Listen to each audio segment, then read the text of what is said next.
But let's see. What was I going to talk about? I was talking about Blue Eye Samurai on Netflix. Samurai, yeah. Yeah, so Blue Eye Samurai on Netflix, Sean, I think that this would be at least partly right up your street. Because this show starts off, and it starts off telling you a little bit of the history of Japan. And it says that in a time period, I cannot remember what century it is, there was a bit where Japan closed its borders and kicked everybody that wasn't Japanese out. So kicked all of the white people out of Japan.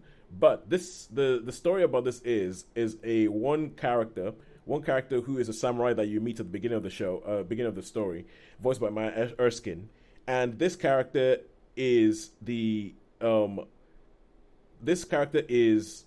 the child of one of the white people who was in Japan and Okay. a Japanese woman. So this child grows up with blue eyes. So obviously, once they see the eyes, they're like, "Oh my God, you're a monster. You're not really Japanese." All that kind of stuff, and has that throughout their whole life. Has that throughout their whole life, and even when they're kids, like you have the scenes where like you have kids chasing this other kid and throwing stones at them and trying to beat them up for being a monster and all that. And so like, why don't you just kill yourself? Because you don't really have a place here. So this it ends up growing older and in a very kind of I think it's kind of like a sort of Japanese storytelling trope. I'm not sure. Is it Bushido? Bushido sort of like stories or something? Bushido, yeah, yeah, Yeah, yeah. Shinto, Bushido, yeah. yeah. So, but it's like the whole thing where where they end up with working with a person who makes swords. So there's this blind guy who makes swords and makes like that everybody comes around the land wanting a sword by the person that they call Sword Father. It's like everybody wants this sword. Ends up working as an apprentice there, and then works as an apprentice and trains. Everybody comes in there to get a sword, learns something from everybody that comes to get a sword, and then in the end, the whole driving thing of this story is I want to go out there and I want to go find the man who made me and to find the man who abandoned me and kill them. That is, Oh, wow, and so the okay. whole Yeah. thing becomes a quest about I'm gonna go out there. I'm gonna find the white because I heard that there's 4 white men left in Japan. There's 4 white men left in Japan. We need to find all these 4 white men and kill them because I'm gonna find the person who made me. Gonna find the person who made me a monster. Get rid of him. And there's 8 episodes and it just follows through the whole thing, follows through the quest of how we're going to do this, what we're going to do this week. And obviously there is there is pretty much like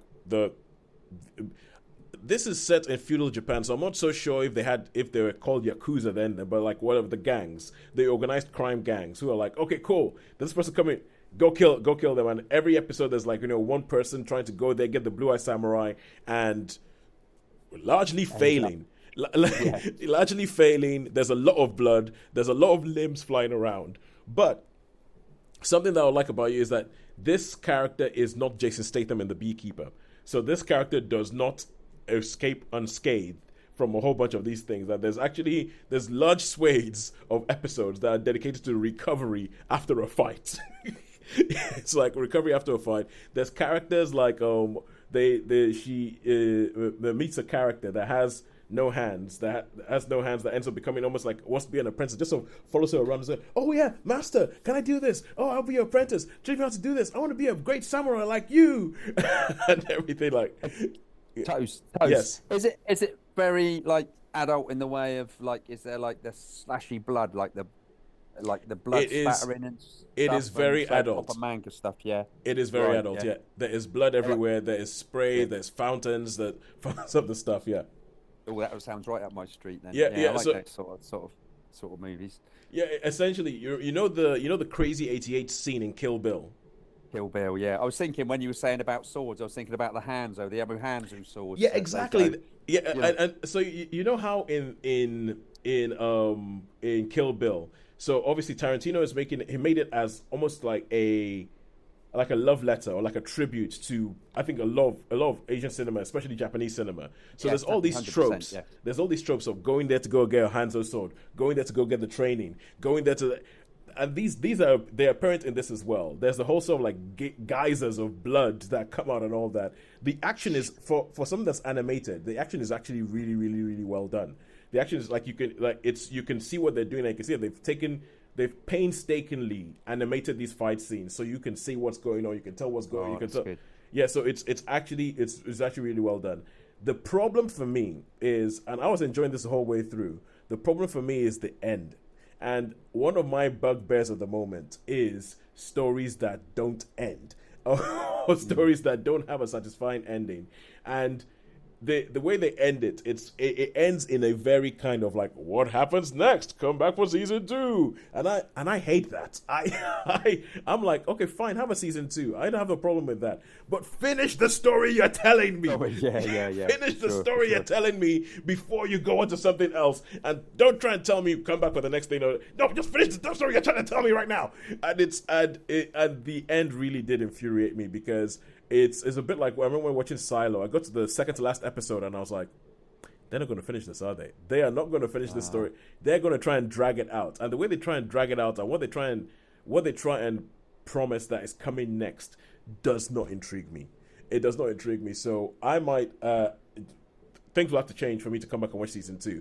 But I really, really enjoyed 7 out of 8 episodes of this. I was like, this is good. This is great. I like where this is going. It has a brilliant cast. It has Kenneth Branagh playing, voicing one of the characters. It has Masioka from Heroes. It has, it's a good cast. There's great stuff in there. There's some stuff that might actually have some themes, because there's a character you meet who's kind of like a princess and is being sold into marriage, so to say, to sort of like do like a political alliance between her family and another family. And she actually gets a storyline that I think is quite intriguing, and how she goes about it and how she decides, I'm going to try and get some agency for myself. So I would give this, up until the final episode, it was a 4. I think I would have to give it a 3, because this last episode and where the last episode goes really, really did annoy me.